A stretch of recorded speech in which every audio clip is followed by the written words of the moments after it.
This video is essentially a continuation of the 3-part series for the 2014 Christmas season that was titled Christmas Journey. I hope that you have had the opportunity to see and experience the previous presentations. The 3 parts were intended to be the end of the efforts for this holiday season to add joy, cheer, and a festive spirit to those who might have taken the time to watch and experience what is some of the best music and performances I have witnessed. My hope was that I could share these wonderful moments with as many of you as possible. That you too might experience all the wonderful emotions that flow when one witnesses the great accomplishment achieved by others. That objective and goal continues in this bonus presentation, which now becomes part 4. The immediate incident that follows has such impact and power that I found myself compelled to use it as a centerpiece for this video. As you watch what follows, you will see and hear an event that tells much about us as a people and a society. You will find that we oftentimes adopt attitudes and conclusions that are formed not by the realities that really exist, but more often by what we perceive. We conduct ourselves with and towards others based upon our own persuasions of what is good, bad, tasteful, or tasteless, acceptable, or to be rejected, and more often than not our first impressions of a thing or person. We are not prone to provide others much leeway, that is until we learn more and have an experience with them. Occasionally we are provided with a big wake-up call.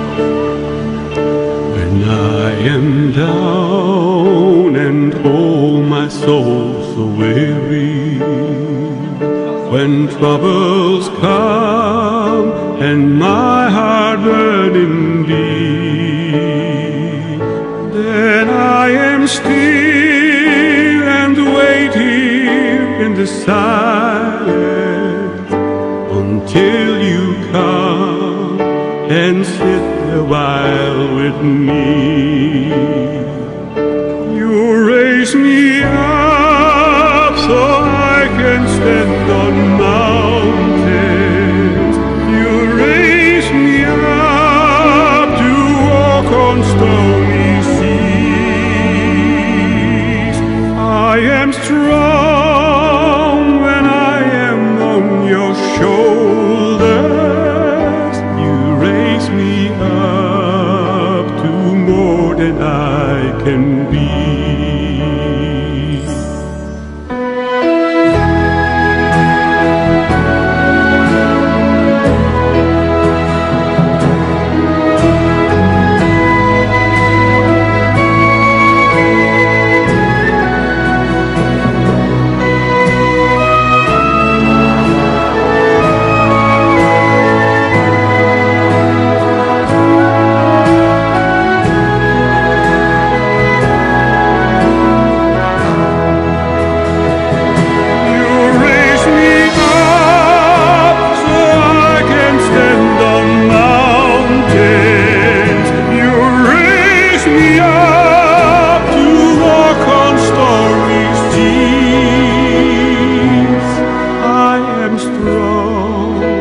When I am on your shoulders, you raise me up to more than I can be.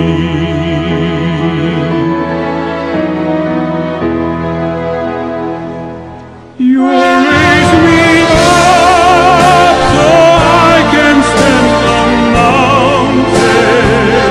You raise me up to walk on stony seas. I am strong when I am on your shoulders.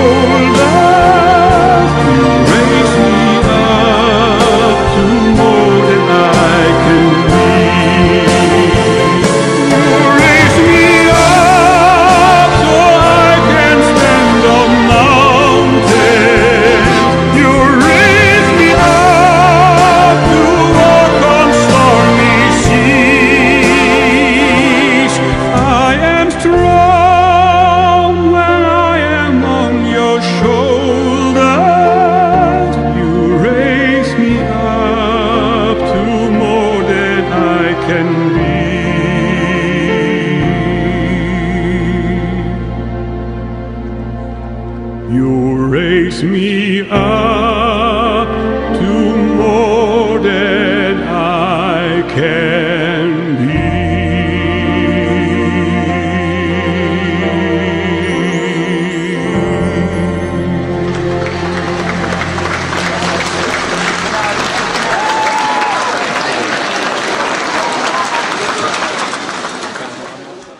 Ho, ho, ho! Merry Christmas!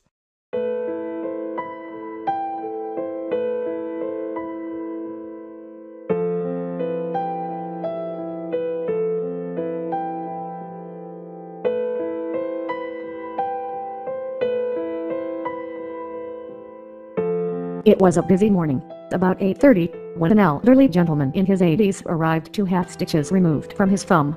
He said he was in a hurry as he had an appointment at 9:00 a.m. I took his vital signs and had him take a seat, knowing it would be over an hour before someone would be able to see him. I saw him looking at his watch and decided, since I was not busy with another patient, I would evaluate his wound. On exam, it was well healed, so I talked to one of the doctors, got the needed supplies to remove his sutures and redress his wound. While taking care of his wound, I asked him if he had another doctor's appointment this morning, as he was in such a hurry. The gentleman told me no, that he needed to go to the nursing home to eat breakfast with his wife. I inquired as to her health. He told me that she had been there for a while and that she was a victim of Alzheimer's disease. As we talked, I asked if she would be upset if he was a bit late. He replied that she no longer knew who he was, that she had not recognized him in 5 years now. I was surprised, and asked him, "And you still go every morning, even though she doesn't know who you are?" He smiled as he patted my hand and said, "She doesn't know me, but I still know who she is." I had to hold back my tears as he left. I had goosebumps on my arm, and thought, that is the kind of love I want in my life. True love is neither physical, nor romantic. True love is an acceptance of all that is, has been, will be, and will not be. The happiest people don't necessarily have the best of everything, they just make the best of everything they have. Life just isn't about how to survive the storm. Rather, it is more about how to dance in the rain.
The night before the choir's final performance in Memphis, something unexpected and memorable happened. To a person, choir and orchestra members shared what became a treasured event. A simple request came for them to introduce themselves to someone who couldn't come to their concert. When 10-year-old Chase Birch walked into the hotel, she and her parents were hoping to meet a few members of the Mormon Tabernacle Choir.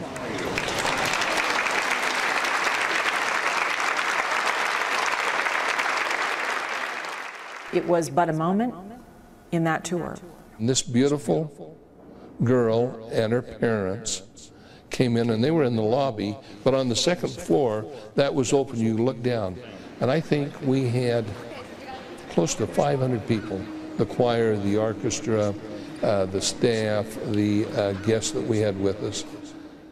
And then they sang this beautiful, and there wasn't a dry eye. It was probably one of the most spiritual times I've ever, in all your life. I mean, yeah.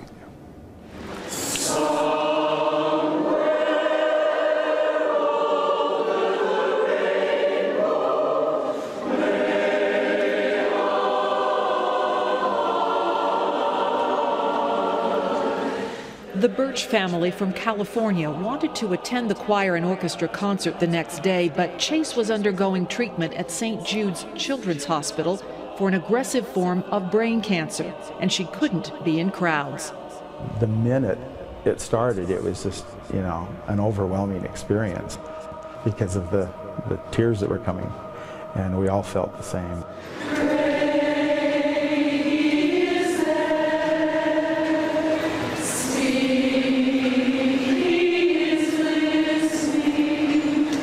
How did they know, she wondered. The choir members sang A Child's Prayer, one of Chase's favorites. Have you sung that song? Yes, many times. Tell him when you sang it to Mom. Right after surgery, she kind of woke up singing that song.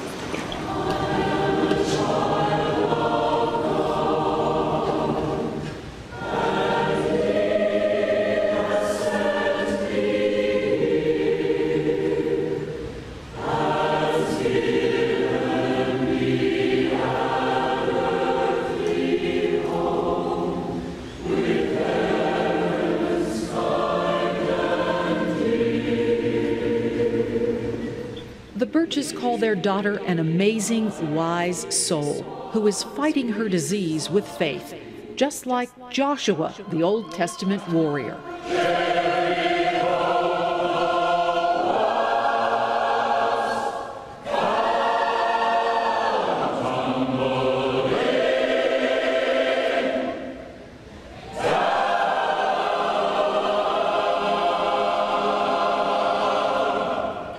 It was one of the great musical experiences of my life and one of the great religious experiences of my life, truly. Tears were streaming down everyone's faces, including mine. I've never been so moved.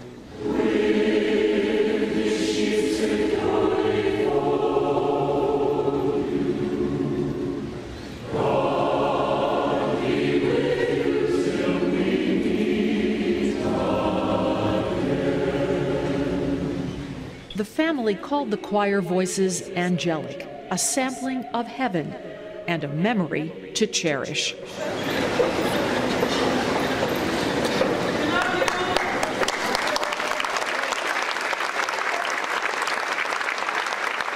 That's something we'll definitely take with us because she's got a 3-month battle here that we're going to fight, and she's going to win. Thank you so much. Thank you. Thank you.